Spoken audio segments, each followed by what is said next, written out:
Do you believe in love? In today's day and age, love is everywhere. You can taste it in the air.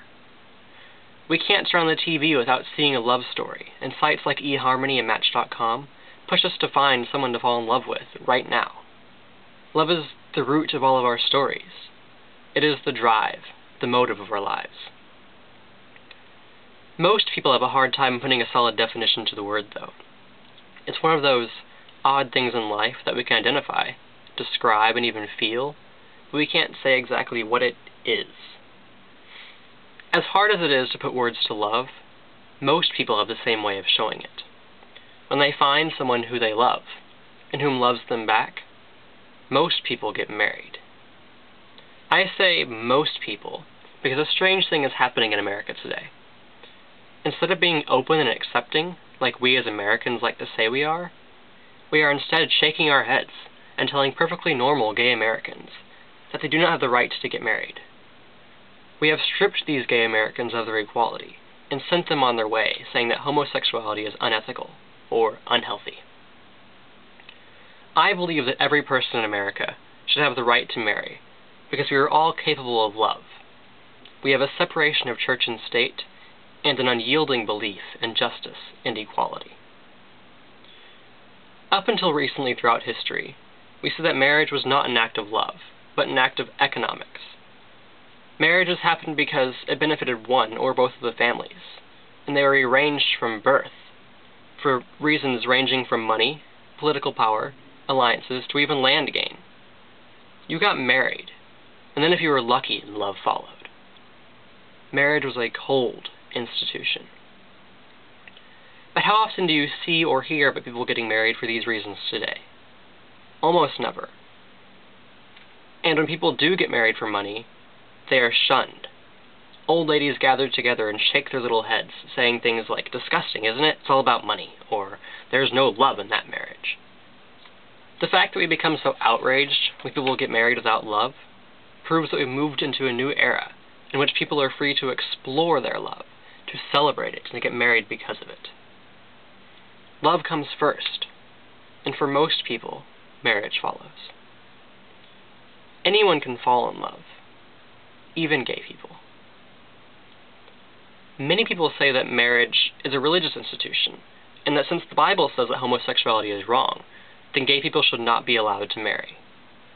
They've offered a second solution. We have civil unions for gay people, and marriages for straight, and that it's basically the same thing, so what does it matter if we have different names for them?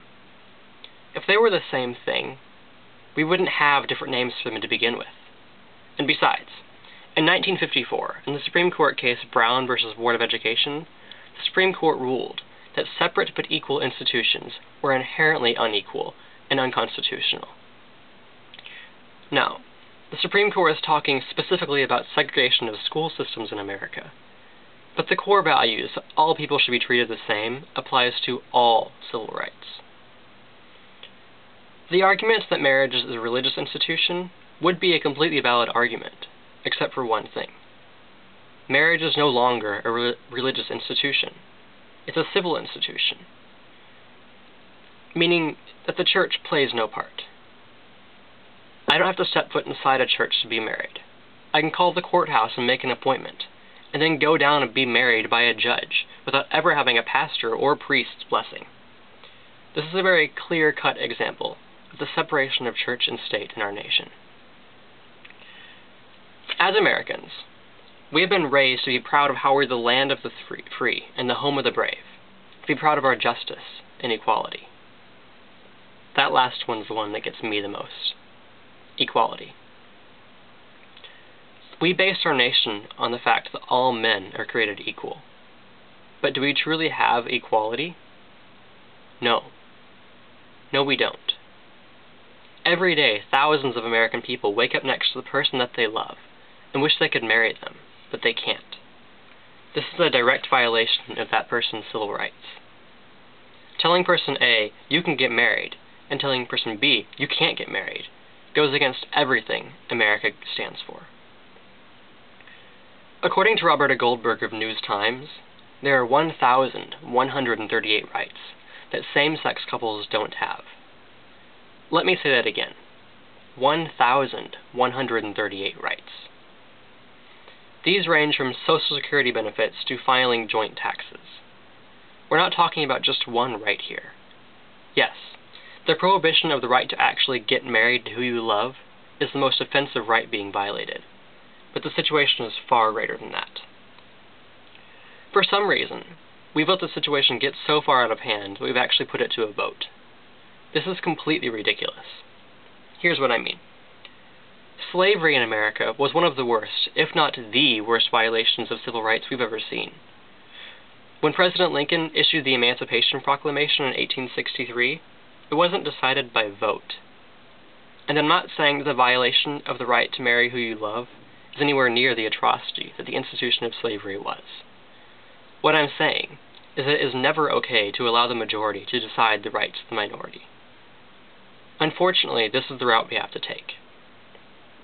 According to the National Conference of State Legislature, only 6 states, and Washington, D.C. itself, allow same-sex marriages. So, our nation's capital has recognized and fixed the problem, but we're still left fighting for the right to marry? Okay. It's easy for a lot of Americans to sit back and not worry about the marriage problem because it doesn't directly affect them. But do you really want to live in a world where injustice doesn't just go unnoticed, but is supported? Help spread the word of equality. Change the minds of your family, your friends, and your neighbors. Remind these people that marriage is no longer a religious institution. Remind them that it's just because homosexuals are a minority in America doesn't mean it's okay to treat them unequally. Remind them that a violation of civil rights goes against everything America stands for. Remind them it's about love, not gender.